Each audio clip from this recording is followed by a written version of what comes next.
In this video, we'll talk about PBR, or physically based rendering, in Photoscanned Assets Pipeline.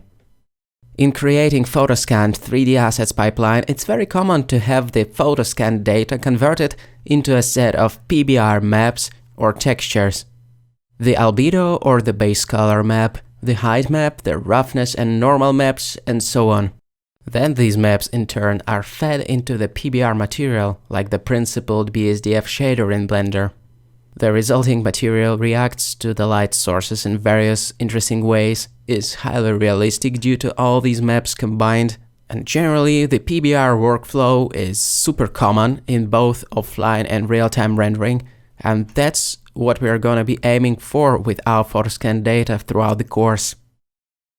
But how the PBR maps are usually extracted out of the Photoscanned mesh?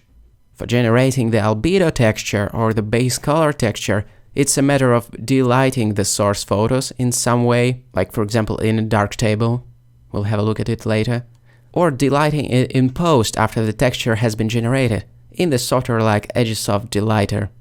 In Agisoft Delighter it looks like this: we mark the lit and shaded areas, and then pretty much hit the Remove Cast Shadows button, and that's it. We'll discuss the various methods of delighting the Photoscan data throughout the course extensively.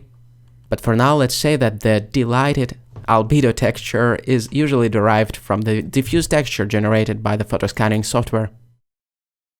The height and normals data can be derived by baking the high poly mesh onto the low poly version of it.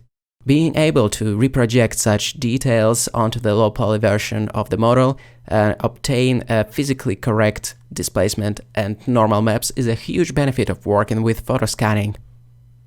The baking can be done right in Reality Capture or in specialized software like XNormals. Or for that matter, Blender can do some baking too. We will definitely tinker around with all three options of baking the height and normals data in the practical side of the course later on. Then, as we have mentioned, the PBR maps that have been generated from Photoscan are being recombined into PBR material that has various inputs like base color, normal, displacement, as you can see here, and so on and so forth. Some of the maps that aren't so easily derived right off the Photoscan data can be synthesized or generated out of the individual maps. For example, roughness is usually generated out of the color texture. It can be as straightforward as applying the color ramp, inverting the flags, and tweaking the contrast levels.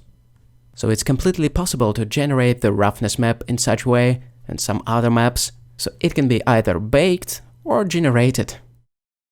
Some of the maps that can't be easily derived from the Photoscan can be painted by hand.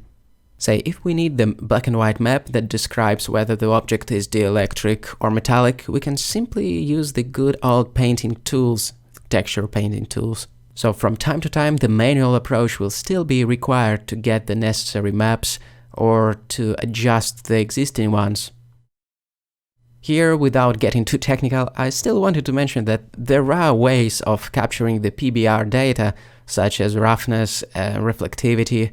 You can check this amazing article on the filmicworlds.com blog. There is an intriguing technique described there of utilizing cross-polarization to break up the components of light, like the diffuse light and the specular light on the objects. And thus it's technically possible to capture the specular passes. It is just pretty technical.